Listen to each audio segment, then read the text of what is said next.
Oke, Bismillahirrahmanirrahim. Assalamualaikum warahmatullahi wabarakatuh.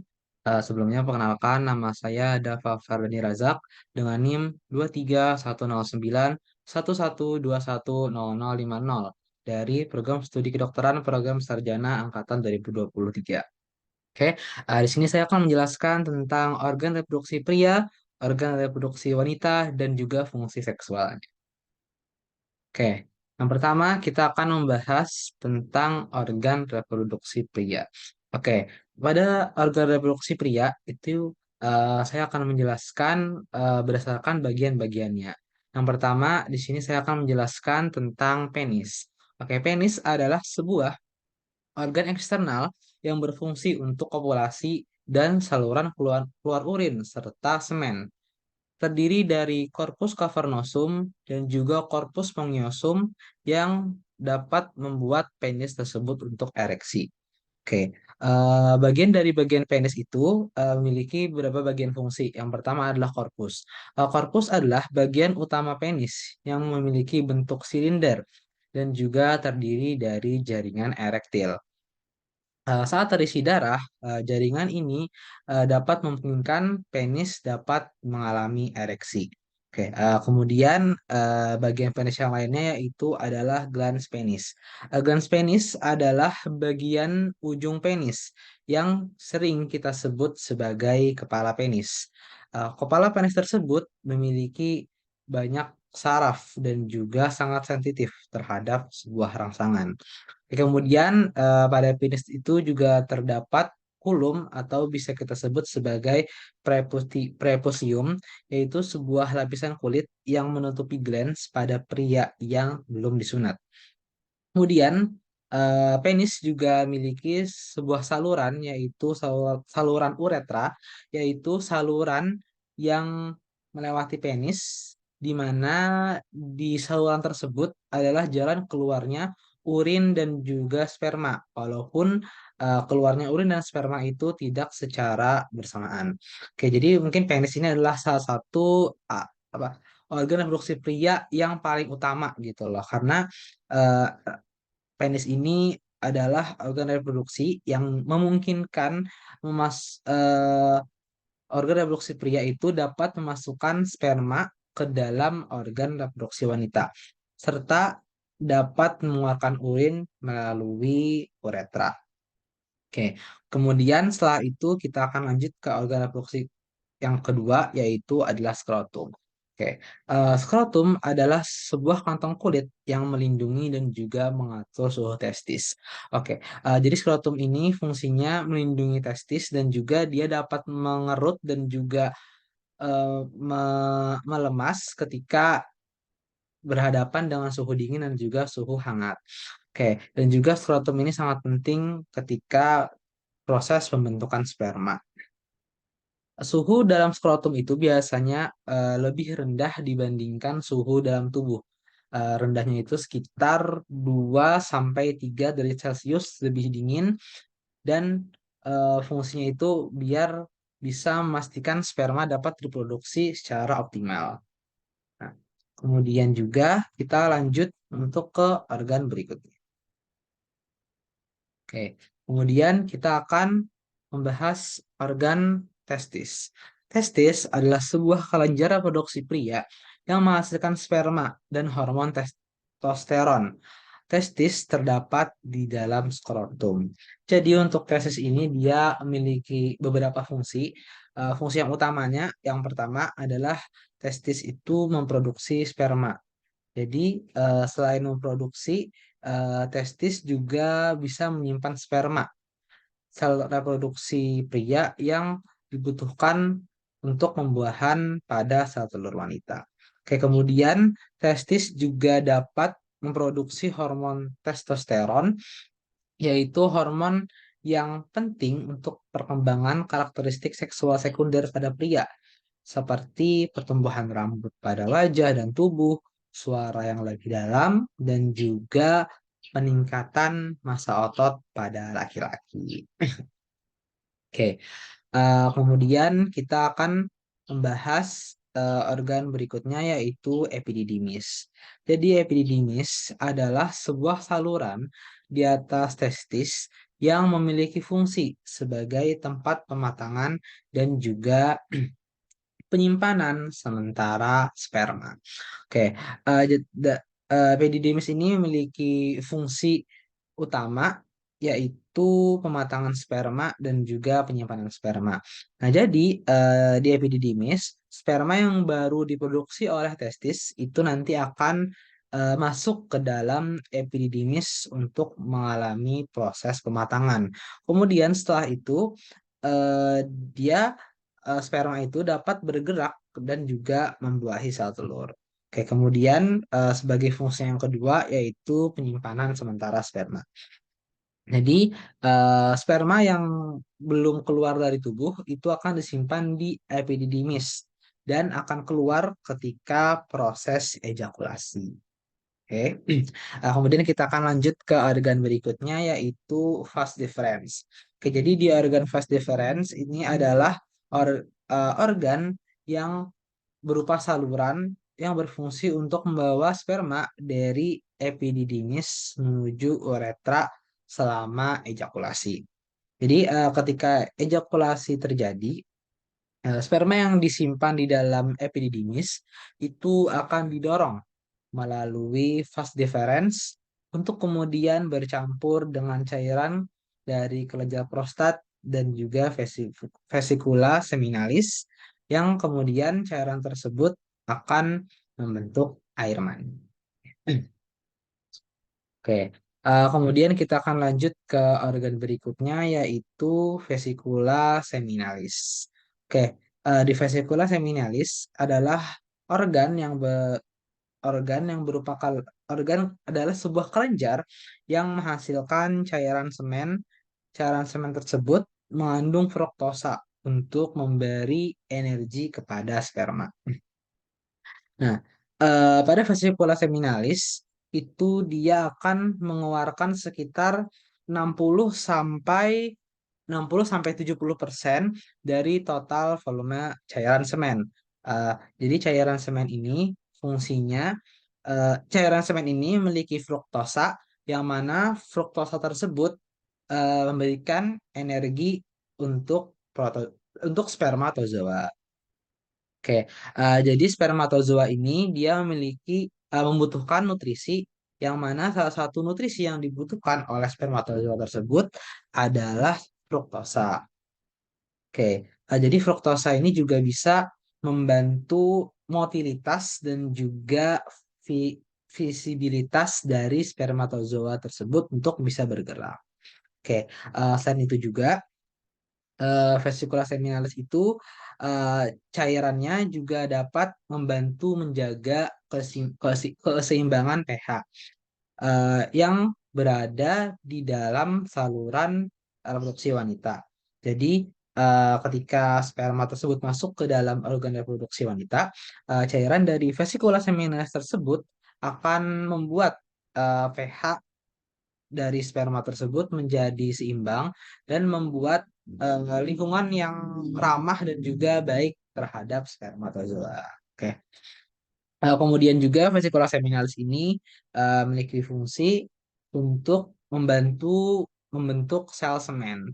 Jadi em, m- setelah terjadinya ejakulasi, maka cairan dari vesicula seminalis itu akan berkontribusi untuk membentuk sel semen yang dapat membantu menahan spermatozoa agar tidak keluar dari saluran reproduksi wanita.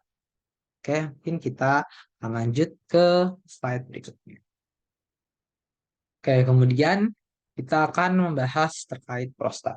Oke, jadi prostat adalah sebuah kelenjar yang mengeluarkan cairan yang bercampur dengan sperma untuk pembentukan semen. Cairan ini mengandung enzim dan zat lain yang dapat mendukung pergerakan sperma. Oke, jadi untuk prostat ini dia itu banyak sekali juga fungsinya. Yang pertama, dia itu bisa membantu fungsi seksual dan juga dapat membantu mempengaruhi kualitas dari ereksi seseorang. Kemudian eh, prostat itu juga menghasilkan berbagai macam cairan seperti enzim, sitrat, dan juga nutrisi yang dapat mendukung eh, proses geraknya dari spermatozoa. Oke, kemudian kita akan membahas organ berikutnya yaitu kelenjar bulbo-uretralis atau bisa kita sebut sebagai kelenjar Cowper. Oke, kelenjar Cowper adalah sebuah kelenjar yang mengeluarkan cairan pelumas yang dapat membantu membersihkan uretra sebelum berejakulasi. Oke, mungkin kita akan lanjut ke organ berikutnya, yaitu kita akan masuk ke yang kedua, yaitu ke organ reproduksi wanita. Oke, untuk organ reproduksi wanita itu terdiri dari berbagai macam jenisnya. Kita akan jelaskan satu-satu dari bagian luar ke bagian yang lebih dalam. Oke. Yang pertama, kita akan menjelaskan terkait vulva. Oke, vulva itu adalah sebuah bagian eksternal dari organ reproduksi wanita yang meliputi beberapa bagian. Di antaranya bagian yang terdapat di vulva itu antara lain adalah labia majora, labia minora, klitoris, dan juga lubang vagina. Nah, untuk vulva ini dia itu memiliki fungsi sebagai pelindung dan juga memiliki peran di dalam respon seksual. Oke, mungkin itu untuk penjelasan singkat terkait vulva. Kemudian kita akan lanjut ke bagian yang kedua yaitu vagina. Vagina ini juga adalah salah satu alat kelamin pada wanita yang dia itu merupakan saluran yang menghubungkan vulva dan juga rahim. Oke, vagina itu juga merupakan salah satu jalan lahir ketika persalinan dan juga salah satu saluran untuk menstruasi dan juga hubungan seksual. Jadi vagina ini memiliki banyak fungsi ya. Yang pertama sebagai jalan lahir, kemudian sebagai saluran menstruasi sama sebagai eh, tempat berhubungan seksual. Oke, mungkin kita akan lanjut ke slide berikut.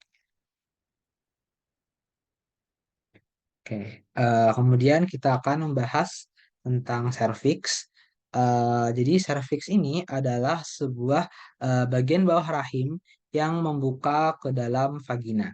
Oke, serviks ini memiliki beberapa fungsi, yaitu sebagai jalan keluarnya dari jalan keluar dari darah menstruasi, kemudian sebagai jalur masuknya sperma, dan juga pembukaan saat persalinan. Oke, kita akan membahas lebih dalam mungkin terkait serviks. Yang pertama, menjelaskan terkait struktur dari serviks. Jadi struktur dari serviks ini dia memiliki bentuk silinder atau kerucut dan juga berada di antara bagian bawah rahim dan bagian atas vagina. Oke, jadi dia itu pada serviks itu terdapat sebuah lubang kecil yang disebut dengan os cervix yang menghubungkan rahim dan juga vagina.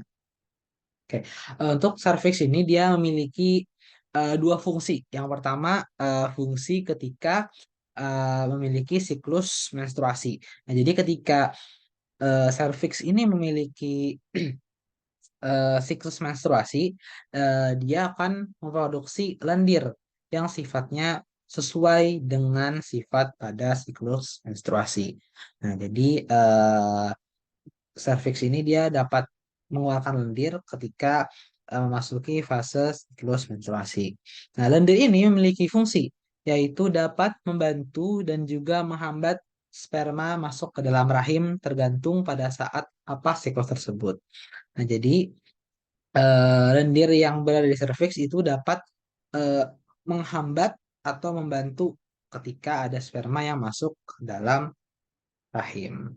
Oke, kemudian selain dalam siklus menstruasi, serviks juga memiliki fungsi ketika kehamilan. Ketika kehamilan itu serviks itu dia akan menutup rapat untuk dapat melindungi janin. Nah, tetapi ketika menjelang persalinan serviks itu dapat melebar dan juga membuka untuk memungkinkan bayi dapat keluar melalui vagina. Oke, setelah itu juga serviks itu memiliki fungsi sebagai perlindungan bagi wanita, yaitu melindungi rahim dan saluran reproduksi bagian dalam dengan menghasilkan lendir yang dapat mencegah patogen-patogen masuk ke dalam eh, bagian alat kelamin wanita. Oke. Mungkin kita akan lanjut ke organ berikutnya, yaitu uterus atau bisa kita kenal sebagai rahim. Oke. Jadi rahim itu adalah sebuah organ berotot yang berbentuk pir yang merupakan sebuah tempat implantasi embrio dan perkembangan janin selama kehamilan. Lapisan dalamnya itu yaitu endometrium itu akan mengalami perubahan selama siklus menstruasi. Oke, jadi kita akan membahas juga mungkin struktur dari uterus. Jadi struktur uterus itu memiliki tiga bagian eh, eh, secara garis besar, yaitu ada bagian endometrium, ada bagian myometrium, dan juga ada bagian perimetrium. Ya, untuk bagian endometrium, endometrium itu adalah lapisan dalam uterus yang dia dapat mengalami perubahan ketika ada siklus menstruasi dan menjadi tempat dari implantasi embrio. Nah, jika lapisan endometrium ini tidak terjadi kehamilan, maka lapisan endometrium ini akan meluruh dan juga keluar sebagai yang bisa kita sebut sebagai darah menstruasi.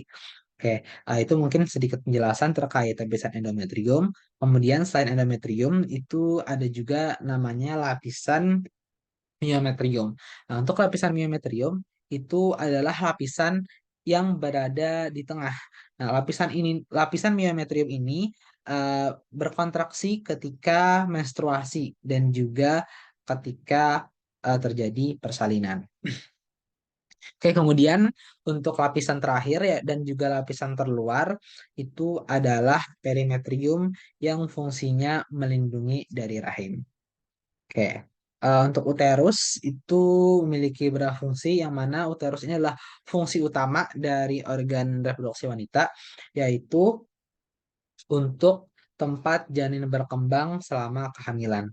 Jadi setelah sel sperma bertemu dengan sel ovum dan juga terjadi pembuahan, sel telur yang telah dibuahi tersebut, dia itu akan nanti menempel pada endometrium, kemudian akan berkembang menjadi embrio.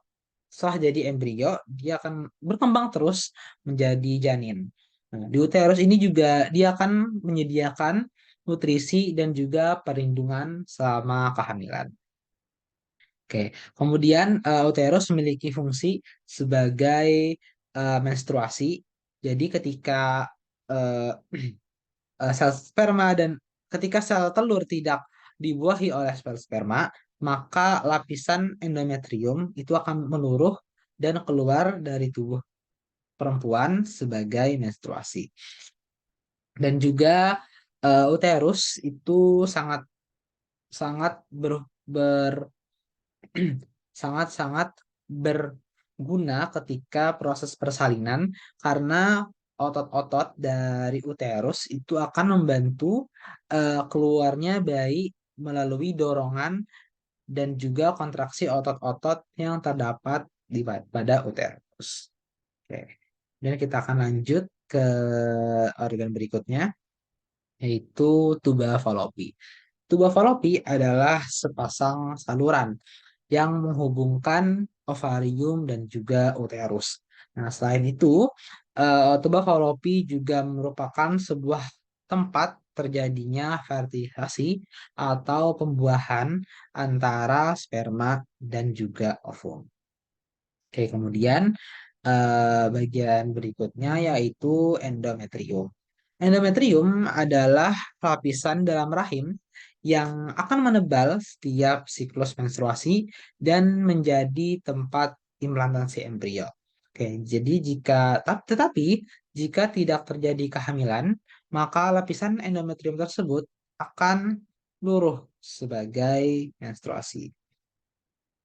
Kemudian kita akan bahas ke organ berikutnya yaitu ovarium.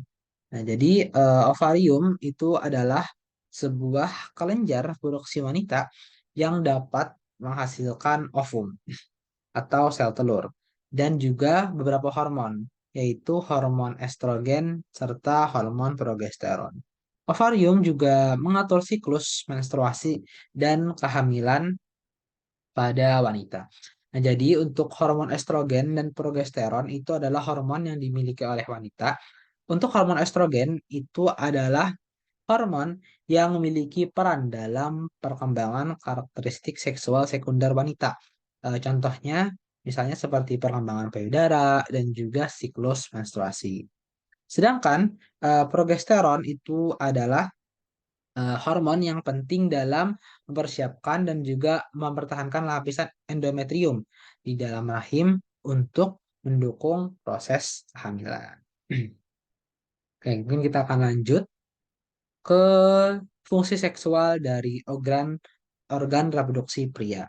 Oke, untuk organ reproduksi pria itu dia memiliki beberapa fungsi seksual. Yang pertama itu kita akan bahas dari organ yang utama yaitu penis.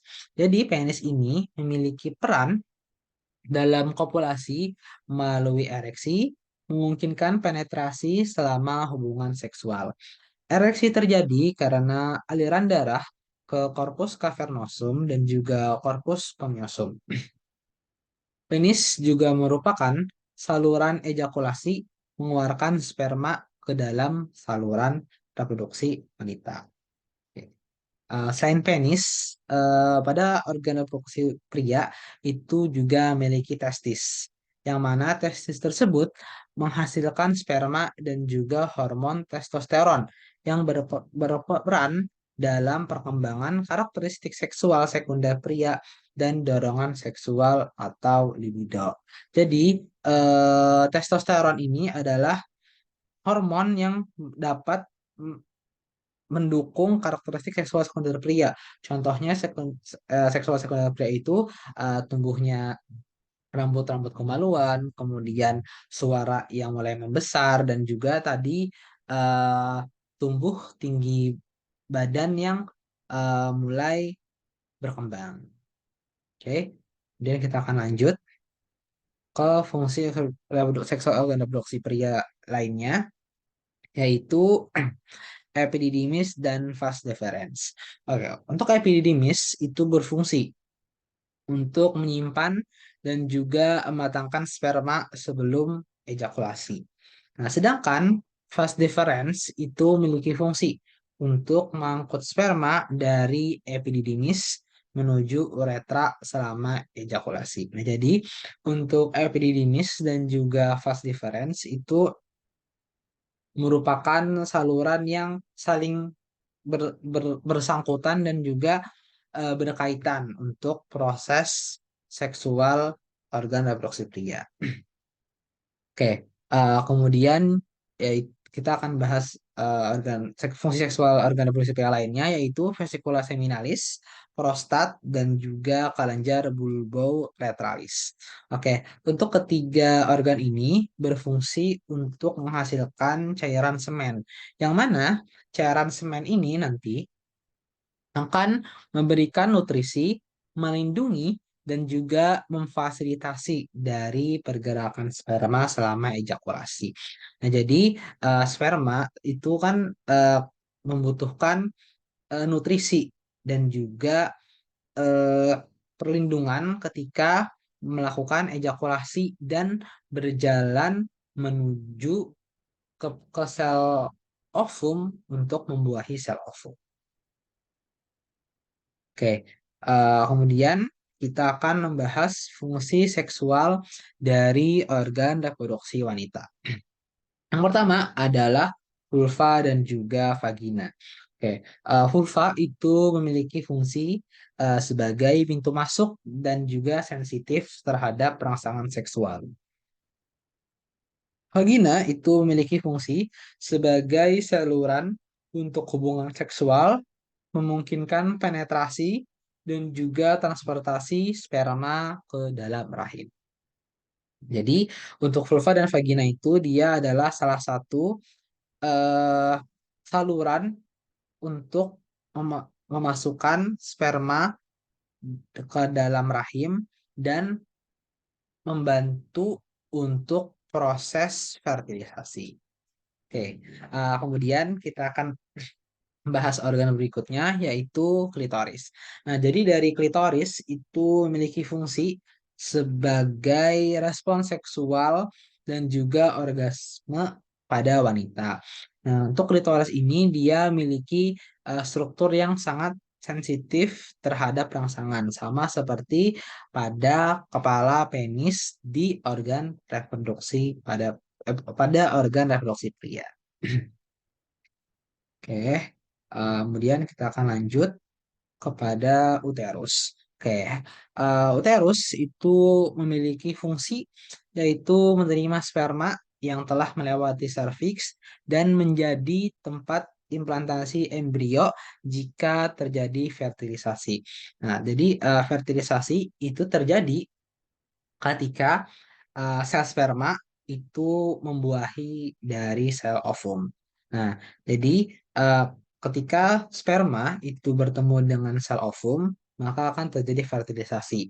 Nah, ketika terjadi fertilisasi, uh, akan membentuk embrio yang mana embrio tersebut nanti akan berimplantasi di uterus.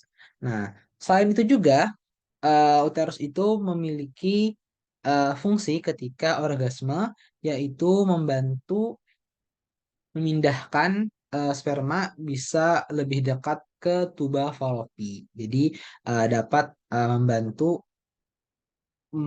meningkatkan kemungkinan kehamilan. Oke, kemudian ada ovarium dan juga tuba falopi.